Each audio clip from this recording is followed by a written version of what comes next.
January 17th, 1945. Somewhere in the frozen woods of the Ardennes. The snow fell in silence. Not the gentle kind of silence that brings peace, but the heavy, suffocating silence that follows violence. Among the blackened pines and shattered timber, a German field hospital sat half-collapsed, its canvas walls torn by shrapnel, its red cross faded beneath layers of ash and ice. Inside, beneath the dim glow of kerosene lamps, Nurse Margarete Schultz pressed a bandage against a soldier's chest, her fingers numb, her breath visible in the cold. The boy, because that's what he was, barely 18, stared at the canvas ceiling with glassy eyes, his lips moving without sound. She had no morphine left, no sulfa powder, no clean water. She had only her hands, raw and cracked, and the diminishing belief that any of this mattered anymore. Outside, the war had turned.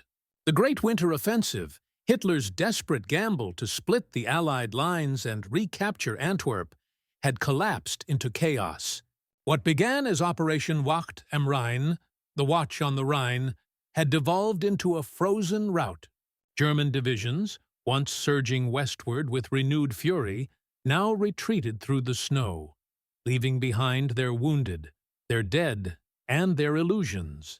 And in that collapsing pocket of resistance, in a forest where the trees themselves seemed to weep, Margarete Schultz prepared herself for what she had been taught to expect: the arrival of the enemy. She had been told many things about the Americans. She had been told they were ruthless. She had been told they were vengeful, that they would not distinguish between soldier and nurse, between armed and unarmed. She had been told they were barbarians wrapped in the thin veneer of democracy, driven not by honor, but by a savage hunger for dominance. She had been told, above all, never to surrender, that death was preferable to what awaited those who fell into enemy hands.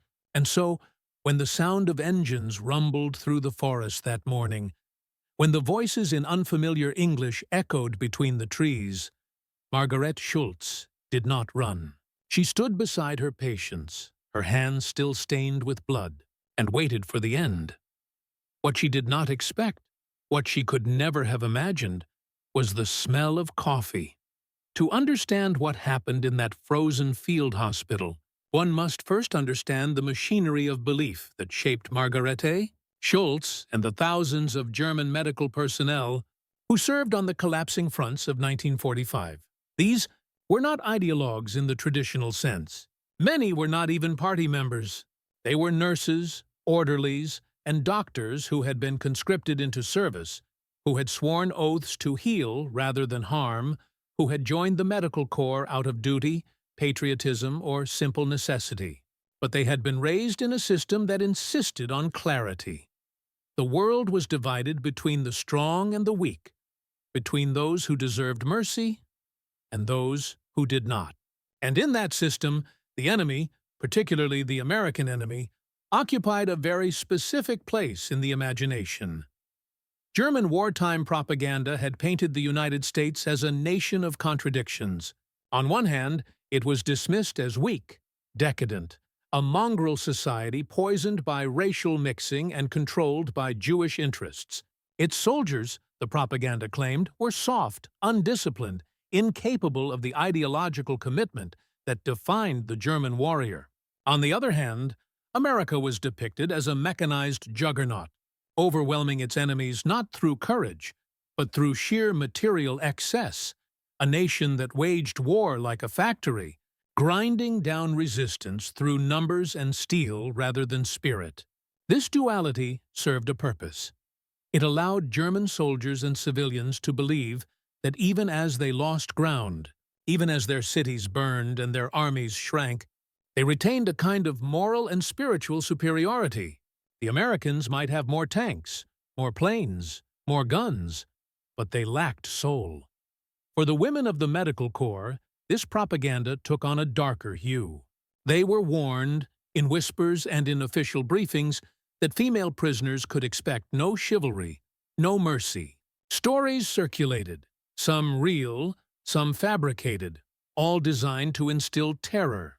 Soviet atrocities on the Eastern Front were well documented and horrifying, and the Nazi propaganda machine blurred the lines between enemies, suggesting that all Allied forces operated with the same brutality.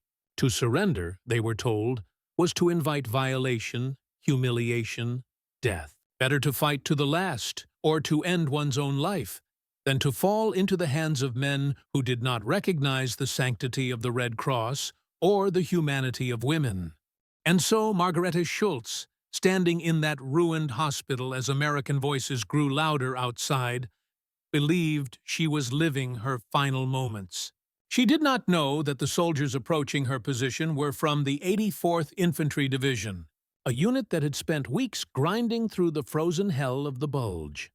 She did not know that these men were exhausted, frostbitten, haunted by the same cold and the same fear that gripped her patients. She did not know that among them were farm boys from Iowa, factory workers from Pittsburgh, sons of immigrants who had fled Europe's wars a generation earlier. She knew only that they were the enemy, and that the enemy did not forgive. The door to the hospital tent opened. Snow swirled in, and the first American stepped inside. His name was Private Thomas Callahan, though Margaret would not learn this until much later. He was 22 years old. His boots were caked with frozen mud, his face shadowed by several days' growth of beard. He carried an M1 Garand rifle, but he held it loosely, almost carelessly, pointed at the ground. Behind him, 2 other soldiers entered, their eyes sweeping the dim interior, taking in the rows of wounded men, the blood-soaked cots, the nurse standing rigid in the center of it all. For a long moment, nobody moved. The wounded German soldiers stared at their captors with a mixture of fear and resignation. Margarete stared at the Americans, her heart pounding so hard she thought it might burst. And the Americans stared back, their expressions unreadable. Then Callahan slung his rifle over his shoulder and said something in English. Margarete did not understand the words, but she understood the tone. It was not angry. It was not cruel. It was tired. One of the other soldiers, a medic identifiable by the Red Cross on his arm, stepped forward and knelt beside the nearest wounded German. He examined the man's leg, wrapped in a filthy, blood-soaked bandage, and shook his head. He called out something over his shoulder, and within minutes, more Americans were entering the tent, not with weapons, but with medical supplies, plasma, bandages, sulfa powder, morphine, and food. The medic handed Margarete a tin can. She looked at it, uncomprehending. It was warm to the touch. He gestured, miming the act of eating, and she understood. She opened it with trembling fingers. Inside was meat, real meat, swimming in thick gravy, with chunks of potato and carrot.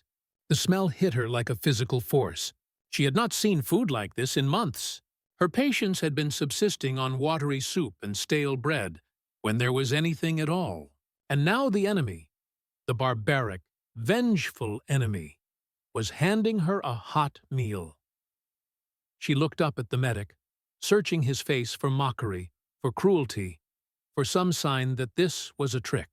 But he only nodded, offering a small, weary smile, and moved on to the next patient. Around her, other American soldiers were distributing rations, setting up plasma bottles, administering morphine to men who had been screaming in agony moments before. They worked with efficiency, but also with something else, something Margaret had not expected. They worked with care.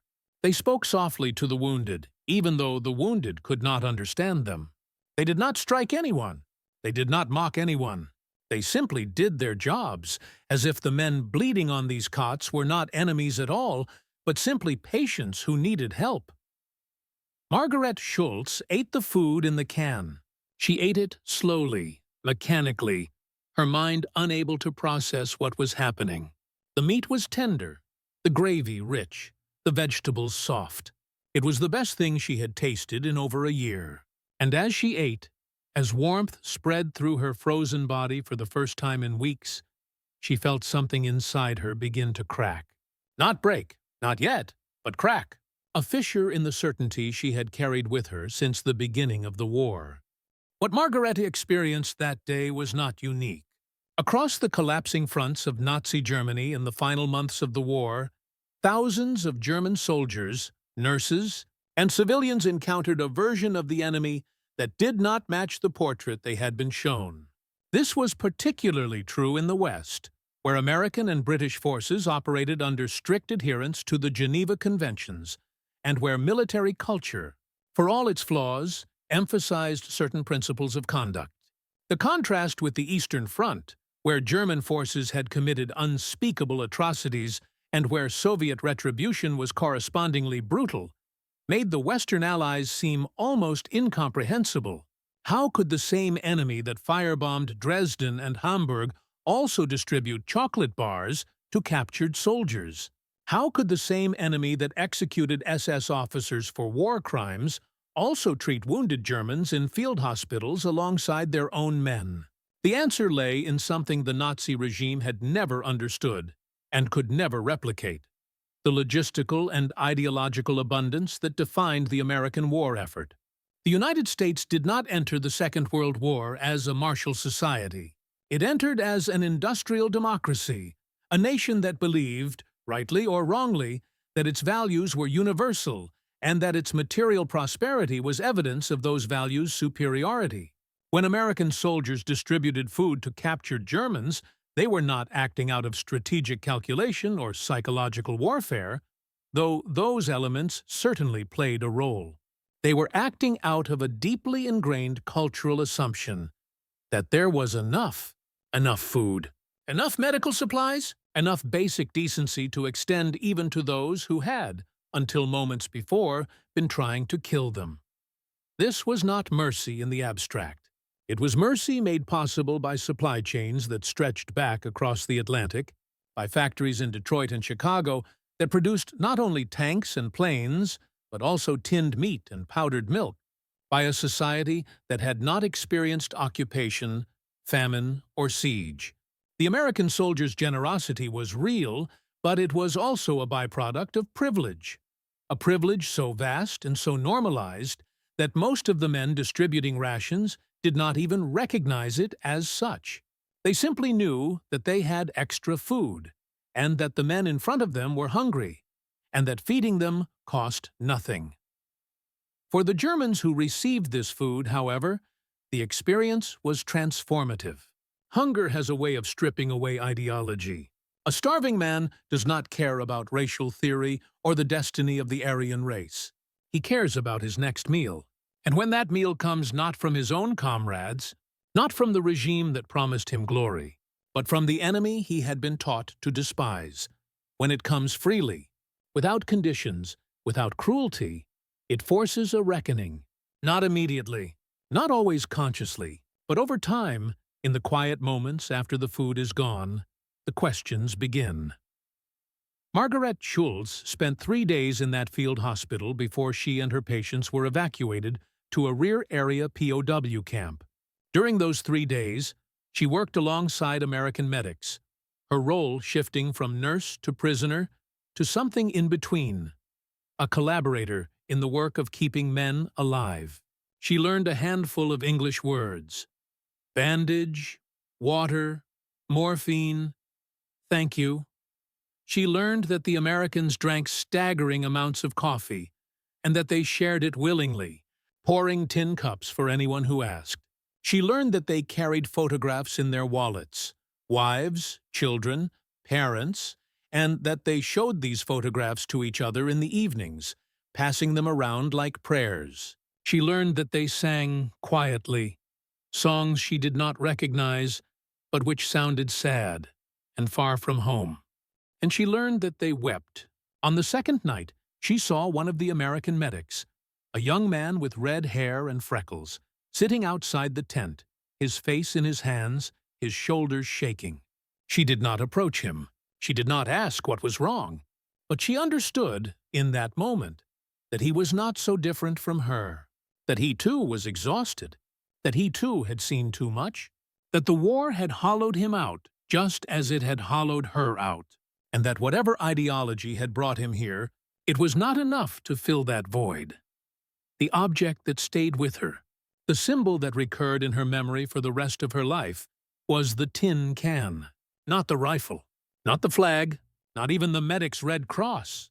The tin can, unremarkable and ubiquitous, stamped with English words she could not read, filled with food that should not have existed in a world of scarcity and collapse. In her later years, when she spoke of the war, and she spoke of it rarely, and only to those she trusted, she would always return to that moment. The weight of the can in her hands, the warmth of it, the impossibility of it.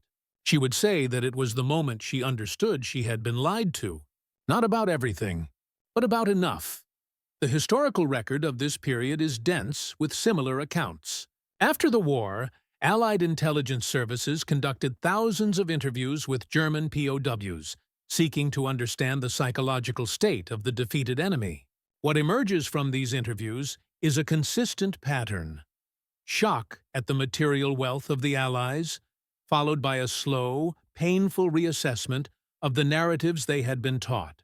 German soldiers who had fought on the Eastern Front described the war against the Soviets in existential terms, a fight for survival against an implacable enemy. But those who fought in the West described something different. They described a war against abundance, against soldiers who seemed to have everything they needed and more, against an enemy who could afford to be generous because generosity cost them nothing. One German officer, captured in France in the summer of 1944, wrote in his diary, "They feed us better than our own officers fed us. They give us cigarettes. They do not beat us. I begin to understand why we lost. It is not because they are stronger, though they are. It is because they do not need to be cruel. Cruelty is the weapon of the desperate. They are not desperate." This observation cuts to the heart of the matter. The Nazi regime had built its ideology on scarcity, on the belief that resources were finite, that survival required the domination of others, that mercy was a luxury that only the weak could afford. The American approach, by contrast, was rooted in a fundamentally different assumption, that abundance was achievable, that cooperation was more efficient than conquest, that the world did not have to be a zero-sum game. This was not altruism. It was pragmatism wrapped in democratic ideals. But to those who had been raised in a system built on scarcity, it looked like something close to a miracle. The evacuation to the POW camp was chaos organized by exhaustion. Margaret and the wounded Germans were loaded onto trucks, American trucks, massive and rumbling, their beds cushioned with blankets and straw. The ride was rough, but it was warmer than the tent had been, and there was food waiting at the end of it. The camp itself was a sprawling collection of tents and barbed wire, erected in a matter of weeks to handle the flood of prisoners pouring in from the collapsing front. It was overcrowded, chaotic, and entirely unlike the death camps of Nazi propaganda. There were latrines, there was running water, there were medical tents staffed by Allied doctors who treated German wounds with the same supplies they used on their own men. Margaret was assigned to work in one of these medical tents. It was not a choice exactly, but neither was it forced labor in the sense she had feared. She was given clean scrubs, clean bandages, and instructions in broken German. She worked 12-hour shifts side by side with American and British medics, treating men who had been her comrades and men who had been her enemies, the distinctions blurring under the unrelenting press of need. And every day, at noon and again at 6 in the evening, food arrived. Not scraps, not the starvation rations that sustained concentration camp prisoners. Actual food, bread, soup with meat, tinned fruit, coffee, chocolate sometimes, distributed by soldiers who seemed bemused by the Germans' reaction to it. She began to notice other things. The American soldiers guarding the camp were bored, not brutal. They played cards.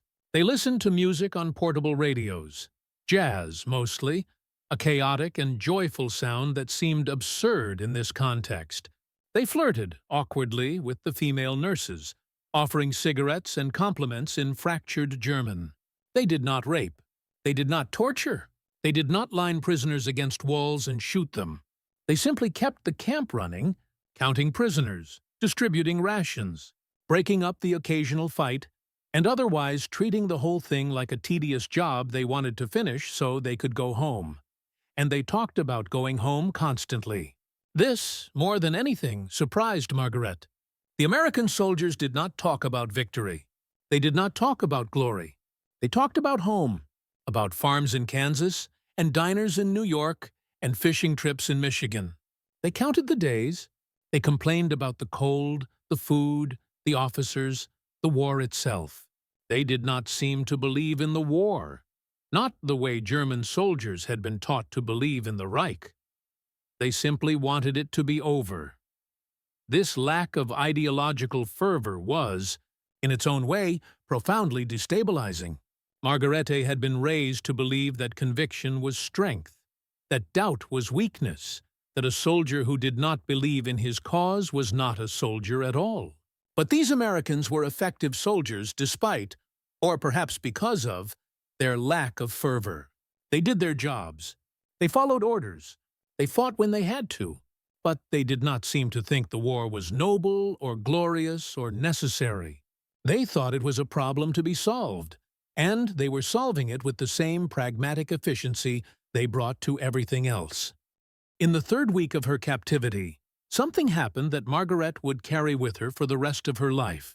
A transport arrived at the camp carrying a group of German prisoners who had been captured near Dachau. They were not soldiers. They were SS guards, and they were in bad shape. The American soldiers who brought them in were silent, their faces hard. Word spread quickly through the camp. The Americans had liberated a concentration camp. They had seen what was inside, and now they were bringing the men responsible to this POW camp, where German prisoners like Margarete worked and ate and slept. The SS guards were segregated from the regular prisoners, but Margaret saw them in the medical tent. They came in with broken bones, bruises, signs of having been beaten. The American medics treated them, but their touch was rougher, their expressions colder. One of the guards, a man in his 40s with a shaved head and empty eyes, lay on a cot near where Margaret was working. She heard an American doctor, a man who had been nothing but professional and kind to her, lean over the guard and say in perfect German, "You are very lucky we believe in the law, because if it were up to me, you would be dead." Margaret did not ask what the guard had done. She did not need to. She had heard rumors over the years about the camps, about deportations and disappearances. She had told herself they were exaggerations, propaganda from the other side, impossible in a civilized nation. But the look on the American doctor's face, the cold, controlled fury, told her everything she needed to know. And that night, lying on her cot in the women's section of the camp, she felt the full weight of the lie she had been living. The war ended in May. Margaret was released from the POW camp in July, part of a wave of non-combatant prisoners repatriated to a Germany that no longer existed in any recognizable form. The cities were rubble. The government was gone. The Reich that had promised 1,000 years had lasted 12. She returned to her family's home in Bavaria to find it occupied by American soldiers, her parents living in the cellar, her brother's name on a list of the missing. She did not speak of her time in the camp. She did not speak of the war. For years, she did not speak of much at all. But she kept a tin can. She had taken it from the field hospital on the day she was evacuated, slipping it into her coat pocket when no one was looking. It was empty by then, cleaned out and dented, worthless except as a souvenir. She kept it on a shelf in her kitchen for the rest of her life. This unremarkable object stamped with English words and the symbol of a nation she had been taught to hate. And sometimes, when she was alone, she would hold it and remember the weight of it when it was full, the warmth of it, the impossibility of it. What does it mean that a tin could shatter an ideology? This is not a metaphor. This is documented history. The Nazi regime understood the power of myth, of spectacle, of grand narratives about destiny and struggle. But it did not understand the power of the mundane. It did not understand that ideology, however compelling, cannot survive prolonged contact with reality. And the reality that German soldiers and civilians encountered at the end of the war was this: the enemy they had been taught to despise was more prosperous, more generous, and more humane than their own leaders had ever been. This is not to romanticize the Allies. The Americans and British were not saints. They committed atrocities, firebombed cities, made decisions that killed thousands of civilians. The war they waged was brutal, industrial, and often indiscriminate. But in the moments that mattered to individuals, in the field hospitals and POW camps, in the face-to-face encounters between captors and captives, they demonstrated a capacity for decency that the Nazi regime had systematically eradicated from its own culture. And that decency, more than any battle, more than any bomb, undermined the legitimacy of everything the Third Reich had stood for. Because if the enemy could be generous, if the enemy could be kind, then the entire architecture of Nazi ideology collapsed. If Americans were not subhuman, then the racial theories were false. If democracy could produce abundance, then the authoritarian model was unnecessary. If prisoners could be treated with dignity, then cruelty was not strength but weakness. Every tin can, every cup of coffee, every act of ordinary kindness was a refutation, not an argument. A fact, Margaret Schultz lived until 1983. She married after the war, had children, worked as a nurse in a civilian hospital. She did not join any veterans organizations. She did not attend reunions. She voted in every election, a quiet, private act of faith in the system that had defeated the one she had served. And she never threw away the tin can. In her final years, her daughter asked her about it. Why keep such a thing? Why hold on to a reminder of defeat, of captivity, of shame? Margaret's answer was simple. Because I need to remember that I was wrong, that we were all wrong, and that being wrong almost destroyed us. This is the legacy of those encounters in the frozen forests and makeshift hospitals of 1945. Not the grand speeches or the treaties or the trials, though those mattered, but the small, quiet moments when individuals confronted the gap between what they had been told and what they could see with their own eyes. When ideology met reality, and reality won. When a nurse who expected cruelty received kindness, and that kindness changed everything. The tin can sits now in a museum in Munich, donated by Margaret's daughter after her death. It is unremarkable, dented, faded. The label is mostly gone, the English words illegible. But it is there, in a case with other artifacts from the war. Helmets and medals and letters and photographs. And if you stand in front of it long enough, if you let yourself imagine the weight of it in frozen hands, the warmth of it against a hollow stomach, the impossibility of it in a world of scarcity and hate, you begin to understand. You begin to understand that wars are not won only by armies. They are won by ideas. And the most powerful idea is not victory or glory or destiny.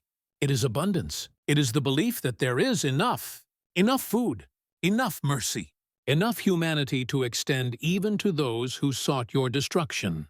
And that when you demonstrate this abundance, when you make it real and tangible and impossible to deny, you do not need to argue your case.